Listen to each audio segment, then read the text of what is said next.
So Mamba is now 9 weeks old, and she's coming on really well. We're going to do a little video now about resource guarding.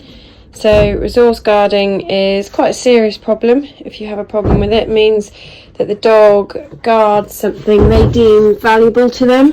So it can be a bed, a toy, food, a treat, anything like that. All of which we don't want, particularly in a family environment. Obviously it means it could be a little bit dangerous for whoever's living with the dog, children especially, because it's hard to teach children, you know, about respecting a dog's boundaries, especially if they're little. So one of the first ways to get over this, or to prevent it rather, it's a lot easier to prevent than it is to cure, is to hand feed. So the puppy needs to think, and all your older dogs need to think, that your hands are positive. They're not just for putting on a lead or removing fun stuff. Okay, so what I'm going to do is I'm actually going to hand feed her. So the thought of my hand coming near her is always a good thing. You don't obviously have to do this every time. So Briar, sit. So what I'm going to do, sit, Mamba, puppy, good girl. So I'm just going to let her eat that when I'm, good girl, good girl. So my hand being there isn't an issue, actually it's my hand being there that's providing her with this yummy meat. And it's a good thing, good girl. Good girl. Now what I would, if I wasn't holding the phone, what I would be doing with my other hand is actually stroking her. So again, the hand coming out, see if I can, she's eating this, let me just put it down here. Good girl, good girl, good girl. She's got most of it now. Good girl, good girl. So you can do this with kibble, you can do this with meat. Good girl, good girl.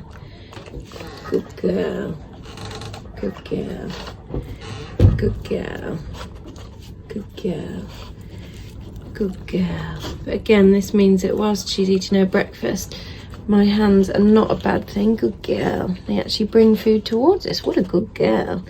Good girl. Good girl. This can then progress a little bit. So if I get another bit for her. So once we've done this a few times, we can then introduce a bowl, introduce something that she might be a little more likely to guard.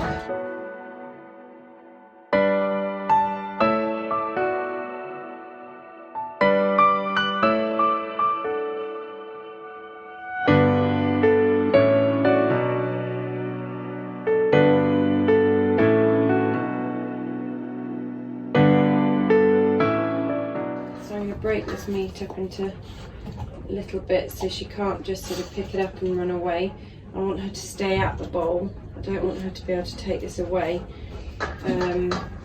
so that she has to eat it in my presence. She has to eat it with me there. So I'm just going to put a little bit of water in it.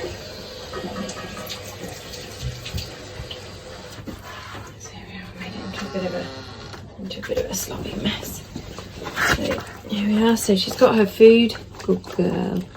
She's quite excited about my hands are wet, so they're covering her in yuck. Good girl. Good girl. But again, my hands are here, right where she's eating, and it's not an issue.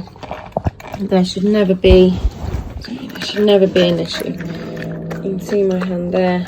She's eating her food. She's not worried. Good girl. My hands aren't necessarily going to take it away. It's all about the good.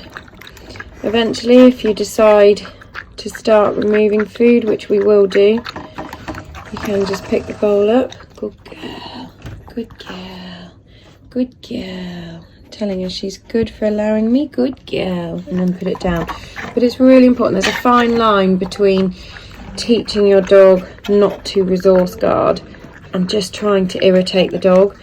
There's no need to keep ripping stuff off them, keep removing toys, keep removing anything they love. But in the same breath, it's important that you train them to prevent it. Good girl. Good girl. Good girl.